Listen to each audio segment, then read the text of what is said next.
अध्याय 3 डाटा, सञ्जाल र जन्जाल। आजभन्दा 15 वर्ष अघि यदि कुनै व्यक्तिले यो कुरा भन्थ्यो कि उसको निजी जीवनको दिनचर्याको क्रियाकलापलाई कसैले निगरानी गर्दैछ, सायद 10 मध्ये 9 यस्ता व्यक्तिलाई कि त नजिकैको पागलखानामा वा त कुनै मानसिक अस्पतालमा भर्ना गरिन्थ्यो। तर दशक नबित्दै हाम्रो संसार र प्रविधिले यसरी फन्को मार्यो कि आजको दिनमा यस्तो विचार नराख्ने व्यक्ति अप्रत्याशित रूपमा अज्ञानताको शिकार छ। आखिरी इन्टरनेटका सञ्जालहरूलाई के थाहा छ त? म भन्छु सबथोक, र म यो भन्दिनँ कि सबै कुरा बुझिएको छ, तर थाहा भने सबथोक छ। इन्टरनेटलाई लिएर अड्कलबाजी धेरै हुन्छ, तर डाटा यसमा एउटा महत्त्वपूर्ण अक्षुण हो। हामीले फोनमा के टाइप गर्छौँदेखि के हेर्छौँ, कति बेर हेर्छौँ, के हेर्न खोज्छौँ, के हेर्न खोज्दैनौँ, के बोल्छौँ लगायत सामान्य इस्तेमालमा प्रयोग हुने ती हरेक साना परिघटनालाई डाटाको रूपमा संक्षिण गरिन्छ। मैले केही समय अगाडि मेरा विद्यार्थीलाई क्लासमा केवल मानिसको पुरा नाम, उसको जन्ममिति र उसको ठेगानाबाट कतिवटा कुरा खोतल्न मिल्छ भनेर डेमो दिँदाखेरि उनीहरू आश्चर्यचकित भएका थिए। तर यहाँ हामी यी 3टा नभई हजारौंको सङ्ख्यामा डाटाको वर्गीकृत समूहहरूको कुरा गर्दैछौँ। अत आज तपाईँले एउटा मोबाइल एप्लिकेसन जसमा फोटो एडिट गर्न मिल्छ चलाउनुहुन्छ। सायद हरेक व्यक्तिलाई कानुनको मूलभूत परिभाषा र व्याख्याहरूसँग अनुभव हुँदैन र हामी यस्ता टर्म्स एन्ड कन्डिसन पढ्दै नपढी मन्जुरीको बटनमा औँला दबाउँछौँ। सित्तैमा यति राम्रो एप्लिकेसन चलाउन पाउनु आफैमा प्रविधिको ठुलो फड्कोको उपज हो। हामी सायद सामाजिक सञ्जालमा वा इन्टरनेटमा जति समय जे क्रियाकलाप गर्छौँ त्यसबाट हामी कस्तो व्यक्ति हौँ भन्ने कुराको राम्रो आकलन गर्न मिल्छ। फेरि डाटा र यसलाई सूचनामा परिवर्तन गर्न सक्ने क्षमता फरक कुरा हुन्। तपाईले कुनै व्यक्तिको 1 घण्टासम्म भयभरको क्रियाकलाप भिडियोमा रेकर्ड गर्न सक्नुहुन्छ, तर यो केवल सिक्काको एउटा पाटो हो। यी क्रियाकलापलाई विश्लेषण गर्न र सही सूचना निकाल्न सक्नु निकै ठुलो चुनौती हो। तर यसरी हरेक क्षण कुनै व्यक्ति वा समूहको भिन्दै क्रियाकलापको पर्वतभन्दा पनि विशाल डाटा समूह तयार हुन्छ। सम्भव छ कि कसैले केवल 10% मात्र काम गर्ने एल्गोरिदम बनाउन सके कुनै व्यक्तिले कसरी सोच्छ वा व्यवहार गर्छ आकलन गर्न सकिन्छ। सोचाइ र व्यवहार फरक कुरा हो। कुनै एआईलाई मलाई डर लागेको छ भनेर बुझ्न समय लाग्न सक्छ, तर यदि म डराएको कन्डिसनमा गरेको व्यवहार हेर्दा उसलाई यो कुरा आकलन गर्न सजिलो हुन्छ कि मैले के गर्न सक्छु। म के कुराले खुसी हुन्छु र म खुसी भएपछि के गर्छु, अथवा म के कुराले दुखी हुन्छु र दुखी भएपछि मेरो व्यवहारहरू इन्टरनेटमा कस्तो हुन्छ।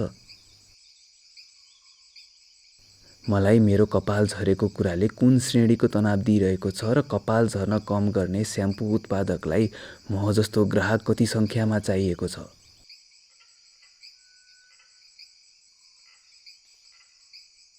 आइटी कम्पनीमा काम गरिसकेपछि मेरो यस क्षेत्रमा अभिरुचि बढ्दै गयो र बिस्तारै डाटा सम्बन्धी अप्राविधिक र सैद्धान्तिक ज्ञानहरू पनि बिस्तारै बढ्दै गयो। डाटा भनेको रातो माटो जस्तो हो। यसको महत्त्व बुझ्नेले यसबाट फलाम उत्पादन गर्न सक्छ। यसको महत्त्व खासै नबुझेकोले घर पोत्नको लागि रातो रङको रूपमा प्रयोग गर्न सक्छ। तर रातो माटो के हो भनेर थाहै नपाएको व्यक्ति यसमा चिप्लेर लड्छ। नेपालको स्कुल तहदेखिको शिक्षा प्रणालीले सामान्य सङ्ख्याभन्दा धेरैको सङ्ख्यामा विद्यार्थीलाई अङ्क र गणितसँग सम्बन्ध विच्छेद गर्न बाध्य तुल्याउँछ। त्यहाँमाथि 2-4 जना आध्यात्मिक गफाडी र 2-4 मनोपरक चलचित्र चलिसकेपछि हाम्रो मस्तिष्कमा डाटा भन्दा पनि हाम्रो आफ्नो अन्तर्यामी भावना र इन्ट्युसन भरपर्दो हुने भ्रमको विकास हुन्छ। म आफै पनि स्वयं स्नातकोत्तर नपढ्दासम्म अङ्कलाई खासै प्राथमिकता नदिने व्यक्ति मध्येमा पर्दथेँ। तर संसारले फड्को मारेको वैज्ञानिक क्रान्ति ताका सबै डाटाले नै हो। मानिसलाई अफ्रिकामा न्यून ज्यालामा श्रम गराएर खनिज निकाल्दै, भारतको कुना कुनाबाट गणितविज्ञहरू जिकाउँदै र राजनीतिक रूपमा तनावग्रस्त रहेको रसियाबाट पनि वैज्ञानिकहरू झिकाएर एउटा खम्बालाई अन्तरिक्षमा पुर्याउन किन आवश्यक छ? डाटा। र यही डाटा र प्रविधिले गर्दा आज हामी सुनामी आउनु अघि तटीय क्षेत्रबाट मानिस उद्धार गर्न सक्छौँ। समुद्री आँधी आउनु 3 दिन अघि नै हामी यसको क्षमता पत्ता लगाउन सक्छौँ र कुनै धूमकेतु पृथ्वीमा ठोकिनु वर्षौँ अघि नै यसको लम्बाइ, चौडाइ र रफ्तार सब नाप्न सक्छौँ। यदि हामीसँग पर्याप्त मात्रामा डाटा छ र यसलाई विश्लेषण गर्ने क्षमता छ भने हामी ईश्वरमाथि पनि सहजै विजय प्राप्त गर्न सक्छौँ। रामायणमा सत्यको विजय यस कारण भयो जब विभीषण र हनुमानले लङ्काको डाटा रामचन्द्रलाई ल्याएर दिए। दोस्रो विश्वयुद्धमा नाजी जर्मनीको गोप्य डाटालाई डिक्रिप्ट गरेर बेलायतले आफूलाई खरानी हुनबाट बचायो र कोभिड महामारीमा रसियामाथि डाटा ह्याक गरेर जीवनोपयोगी भ्याक्सिन चाँडो बनाएको आरोप पनि लाग्यो।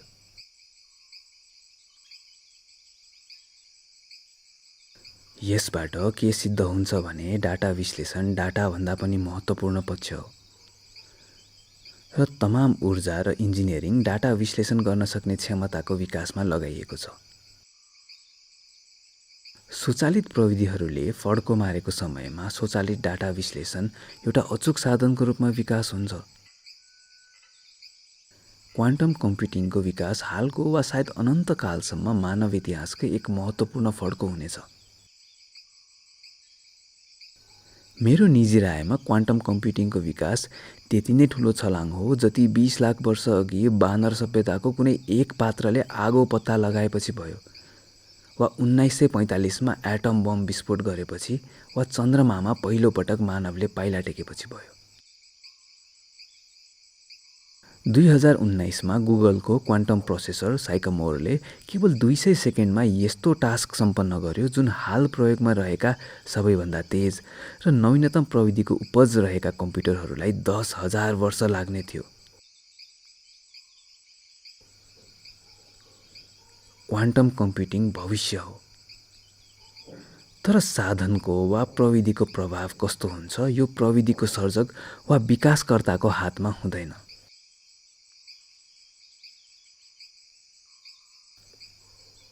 सायद आजभन्दा 30,000 वर्ष अगाडि हाम्रो पुर्खा जसले पहिलो पटक बाण बनाएका थिए सायद यो सोचेका थिएनन् कि यही बाण कुनै दिन इन्द्रजितले लक्ष्मणमाथि प्रहार गर्नेछन्। साधन आफैमा सही वा गलत हुँदैन, साधन कसले चलाउँछ यसले सही कि गलत निर्धारण गर्छ भन्ने आधुनिक दर्शनको मान्यता छ। आखिर सडकमा कुनै पैदल यात्रीले बन्दुक बोक्दा भन्दा प्रहरीले बन्दुक बोक्दा हामी सुरक्षित महसुस गर्छौँ। तर यी स्वचालित प्रविधि कसको हातमा छ र यसको प्रयोग केका लागि भइरहेको छ? अघि सित्तैमा फोटो एडिट गर्ने एप्लिकेसनको कुरा गर्दा हामीले कुनै एप्लिकेसनलाई हाम्रो तस्विरलाई रेखाङ्कन गरी सुन्दर बनाउन किन अनुमति प्रदान गर्छौँ? त कुनै एप्लिकेसनले सित्तैमा हाम्रो अनुहारको रेखाङ्कन गरेर के पाउँछ? यो कल्पना म यहाँहरूमा छोड्छु। मूलभूत रूपमा सूचना प्रविधि सम्बन्धी कानुन कमजोर हुँदा तपाईँ हाम्रो गोपनीयता भन्दा पनि ठुलो जन्जाल, स्वतन्त्र विचार विरुद्ध र मनोवैज्ञानिक प्रभावको रूपमा अघि बढ्छ। हामीलाई जन्म दिने आमालाई हाम्रो निजी भावना व्यक्त गर्न सक्छौँ, तर निजी भावना व्यक्त गरिरहँदाखेरि सोही भावना कुनै तेस्रो पक्षले सुन्न वा बुझ्न सक्ने क्षमता राख्नु के कतिमा जायज हो? आजको मितिबाट 50 वर्ष भविष्यमा हेर्दा एउटा यस्तो समाज छ जहाँ तपाईँको नाति नजन्मिँदै उसलाई कुन रोग लाग्छ, ऊ कुन लिङ्गप्रति आकर्षित हुन्छ वा उसको मृत्यु के कारणले हुन्छ भन्ने सम्मको डिजिटल कुण्डली तयार पार्न सकिन्छ। कुण्डली आखिर कुण्डली हो, यसमा लेखिएको घटना हुन्छ भन्ने ग्यारेन्टी हुँदैन। तर अब यो 0%बाट ग्यारेन्टी वैज्ञानिक रूपमै 10%मा पुग्नु एउटा छलाङ हो। र डाटाले ईश्वरलाई परास्त गर्ने कुरा गरिरहँदा यो कुरा बिर्सनुहुन्न कि अर्को कुनै ईश्वरको जन्म हुँदैछ। म नास्तिक होइन, तर कुनै एउटा यस्तो स्वरूप जसलाई हाम्रो बारे सब थाहा छ, हाम्रो कमी कमजोरी सब थाहा छ, हाम्रो जीवनमा घटेका घटना सब निहालेको छ, हामीले मागेका कुरा, हाम्रो ताकत, हाम्रो प्राकृतिक वा अनावृत्त शरीरसम्मको चित्रण प्राप्त गर्ने क्षमता छ। यस्तो स्वरूपको अस्तित्व हुनु के मानव जातिको हितमा छ? यस्तो स्वरूप जसले विश्वयुद्धपछि कम्युनिस्ट रूप धारण गरेको तानाशाहको जस्तो सबै नियन्त्रण गर्छ।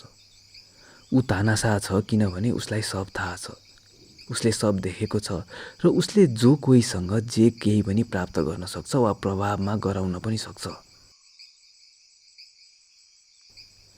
ईश्वर तानाशाह हुन् या होइनन् म बोल्दिनँ, किनभने म गलत छु भने मलाई सायद ईश्वरले माफ गर्नेछन्, तर ईश्वरका अनुयायीले माफ गर्ने छैनन्। तर नयाँ ईश्वर वा ईश्वरहरूको जन्म भइसकेको छ। यी ईश्वरहरूलाई हाम्रो बारेमा सब थाहा छ। यी ईश्वर कुनै व्यक्ति होइनन्, यिनको कुनै रूप छैन। यी हामी बीच निर्जीव वस्तुको रूपमा छन्, तर यिनले सब देख्छन्, सुन्छन् र ख्याल राख्छन्।